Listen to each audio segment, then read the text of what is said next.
तक कर लिया था आई थिंक। नो, हमने 4 क्वेश्चंस तक किया था। अब हम 5th क्वेश्चन देखते हैं जो कि हम अभी भी इको का ही चल रहा है हमारा।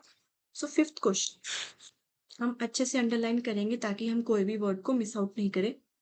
With reference to the Indian economy, what are the advantages of inflation index bonds? कि inflation index bonds के क्या advantages? So first point is government can reduce the coupon rates on its borrowing by the way of IIBs.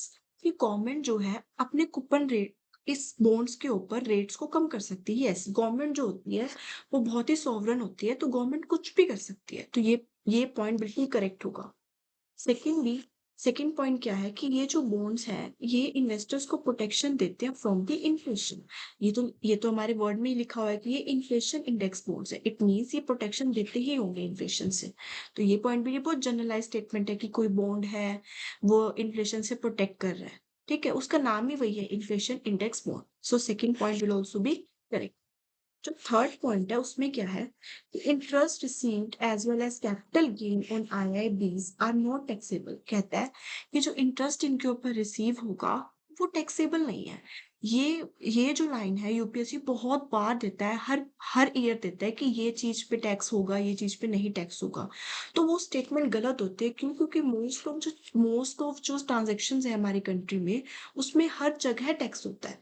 तो ये statement अगर आपको कहीं पे भी मिलती है कि हाँ ये चीज, ये आइटम टैक्सेबल है और ये आइटम टैक्सेबल नहीं है, most of items are taxable in our country and specially the capital gains are also taxable.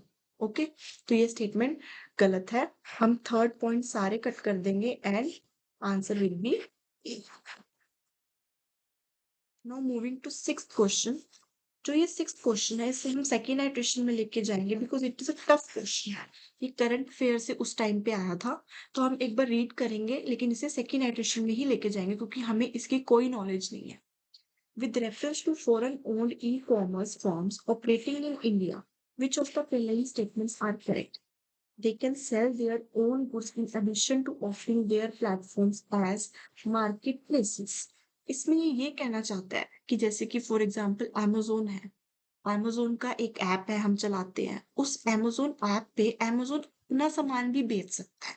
ठीक है, ये स्टेटमेंट कहना चाह रहा है। बट ऐसा नहीं होता है, अमेज़न अपना सामान नहीं बेच सकता अपने ही प्लेटफॉर्म के ऊपर। ठीक है, तो जनरली वन स्टेटमेंट जो है वो रॉन्ग है।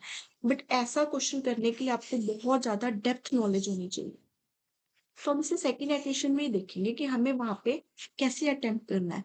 ये तो हम जब बाद में एनालाइज करते हैं पेपर तब उसकी नॉलेज आती है। बट अदरवाइज सेंटर पे इस की नॉलेज होना कि हाँ वो अमेजन अपना सामान नहीं बेच सकता अपने प्लेटफॉर्म पे, बहुत टफ है। तो हम एक बार इसको सेकेंड आइट्रेशन या फिर थर्ड आइट्रेशन के लिए रखेंगे और इसे स्किप करते हैं एक बार, और हम स्टैटिक पे ही देखते हैं कि क्या स्टैटिक के क्वेश्चन आए। सेवेंथ विल बी कि which of the following activities constitute the real sector. अब हमें नहीं, हम बहुत सारे सेक्टर्स के बारे में पढ़ते हैं कि हाउस होल्ड सेक्टर क्या है, फाइनेंशियल सेक्टर क्या है, गवर्नमेंट सेक्टर क्या है, हमने कभी रियल सेक्टर के बारे में नहीं पढ़ा।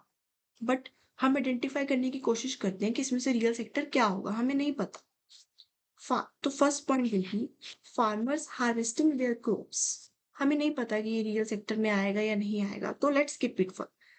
Second point, textile means converting raw cotton into fabrics.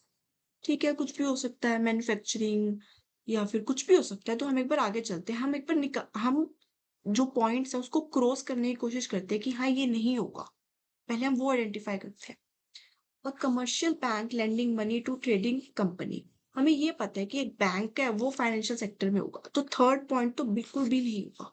ठीक है, तो हम थर्ड पॉइंट कट करते हैं, तो हमारा आंसर डायरेक्ट आ जाता है।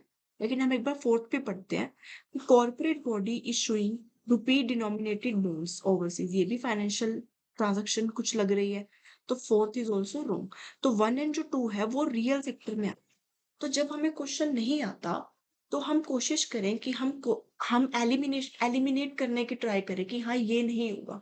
समटाइम्स क्या होता है कि एक स्टेटमेंट एलिमिनेट करते ही आंसर आ जाता है। फॉर एग्जाम्पल इन दिस, हमें थर्ड अगर पता है कि ये नहीं है तो हमें डायरेक्ट ही आंसर आ जाएगा। Okay,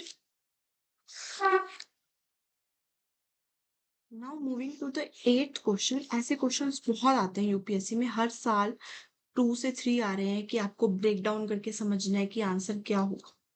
so Which of the following situations best reflect the